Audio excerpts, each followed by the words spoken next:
अस्सलामुअलैकुम। कैसे हैं आप सब? उम्मीद है कि आप सब खैरियत से होंगे। आपकी खैरियत नेक मतलूब चाहती हूँ। आज हम पढ़ेंगे वाहिद जमा के बारे में। स्टूडेंट्स, आपको पता है कि वाहिद किसे कहते हैं और जमा किसे कहते हैं, तो आइए पहले हम इसके बारे में जानते हैं। वाहिद कहते हैं एक को, वाहिद को एक, और जमा एक से ज़्यादा, यानी जमा का लफ्ज़ है वो एक से ज़्यादा के लिए इस्तेमाल होता है और वाहिद एक के लिए, यकता के लिए। तो आइए आज का लेसन स्टार्ट करते हैं।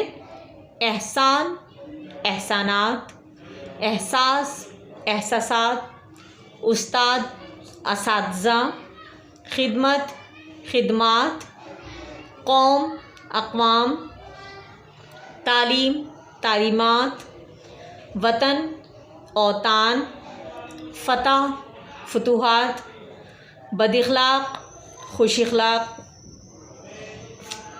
मुसलमान, मुसलमानान, ग़ुलाम, गुलमा, आलिम, उल्मा, इल्म, इल्म की जमा है उलूम, अदद, आदाद, अदब, आदाब, ख़बर, अखबार, तोहफ़ा, तहाइफ़, बेहतर, बेहतरीन, मुल्क, ममालिक, फ़ौज, अफवाज, रकम, रकूम, हिदायत, हिदायात, ईजाद, इजादात, नुक़सान, नुक़सानात, पंखा, पंखे, कुर्सी, कुर्सियाँ, चूड़ी, चूड़ियाँ, तस्बीह, तस्बीहात, तामीर, तामीरात, तक़रीब, तक़रीबात,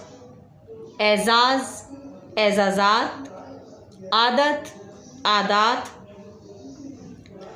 शजर, अशजार, बच्चा, बच्चे,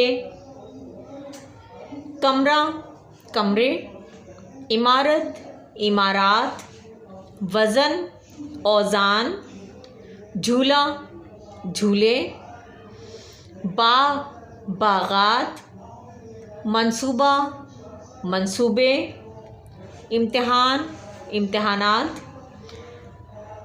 मलिक, मलाइकिया, मलाइका, दोनों इसकी जमा हैं। मलाइका, मलाइक और मलाइका जो है ये लफ्ज़ फ़रिश्तों के लिए इस्तेमाल किया जाता है। मलक कहते हैं यानी एक फ़रिश्ता, और मलाइक या मलाइका बहुत सारे फ़रिश्ते। और फ़रिश्तों की तादाद आपको मालूम है कि आज तक किसी को नहीं मालूम।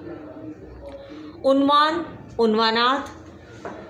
आज का सबक हम यहीं पर इख्तिताम पज़ीर करते हैं और उम्मीद है कि आपको आज की वीडियो अच्छी लगी होगी। उम्मीद है कि इस वीडियो को आप लोग लाइक करेंगे, शेयर करेंगे, अपने दोस्तों में ज़्यादा से ज़्यादा शेयर करें, कमेंट्स करें, और अगर आप मेरे चैनल पर नए हैं तो चैनल को सब्सक्राइब करें।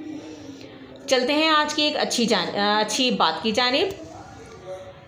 अच्छी बात यह है कि ज़रूरत से ज़्यादा अच्छे बनोगे तो ज़रूरत से ज़्यादा इस्तेमाल किए जाओगे। अपना और अपने प्यारों का ढेर सारा ख्याल रखिएगा। मिलते हैं नेक्स्ट वीडियो में, तब तक के लिए अल्लाह हाफिज़।